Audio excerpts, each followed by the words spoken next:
Good morning, Daniel Swartz here. Just thinking a little bit about marriage relationship and how you make it work. And if I could really simplify it, I would say that when you are trying to figure out what to do in your marriage and which direction to go, and when it comes to decision making time for where you're going to live and how many kids and how I want the house to look and all of these things, how we're going to spend our money, then the two of you have to sit down and discuss things. You have to discuss things as much as you can handle it. And you have to figure out, with the resources you have, what is best for the family. So it's almost like when you get married, the marriage becomes a separate entity, which is more sacred than yourself. And that has been forgotten, mostly in Western culture. It's like if you're running a business. The business is a separate entity from self and from the employees, and the business has to be taken care of, or it will run out of money, and no one will be able to be employed by this business, and it will fall apart. That is how it is with the marriage. You need to restock the supplies of the marriage. As far as the resources of the marriage, your marriage is a separate entity which is more sacred together than either one of you is apart. And so what is right for the marriage is more important than what I wish for me.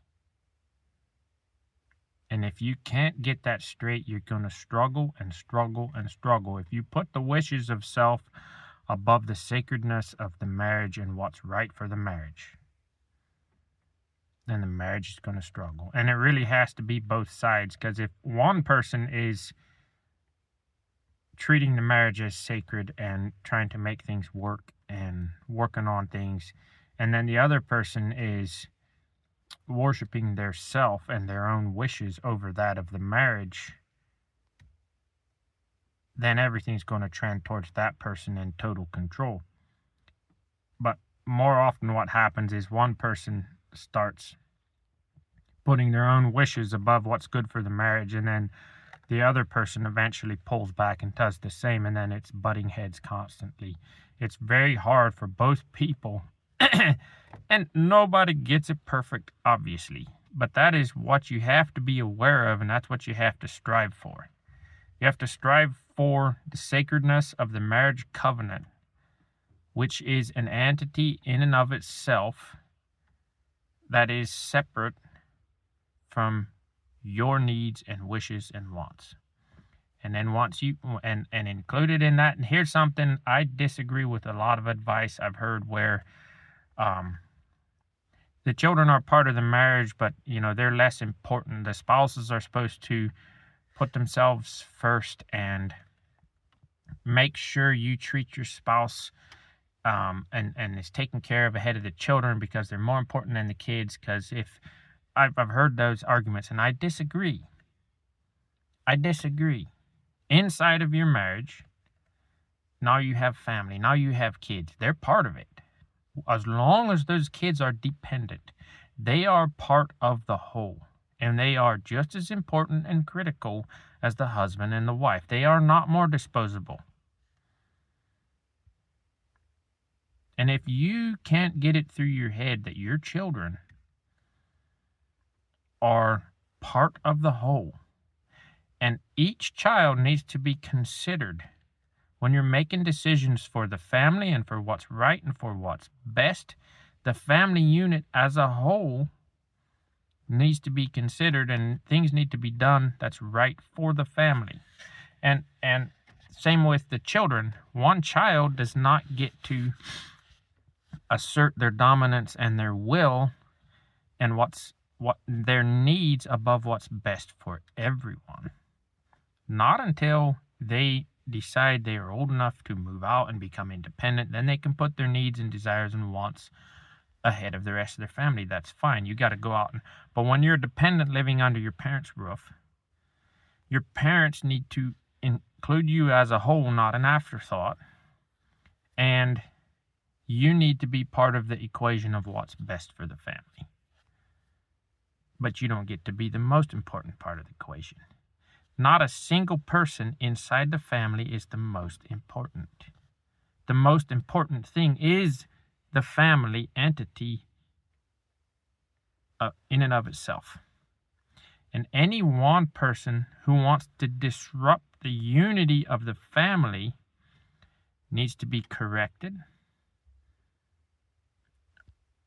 And if the correction just doesn't work, and they're ripping apart the family, the rest of the family and the family entity, and they're ripping apart and they're making it not a family, that person has to go. It doesn't matter which person it is. If you are putting self above family, you are the problem. You are a destructive force, and you can't sacrifice your wishes and needs and desires for something greater and bigger and better than yourself. Then it's time to go. So many people inside of families, it starts with husband and wife. You know, they get married but keep their selfish desires.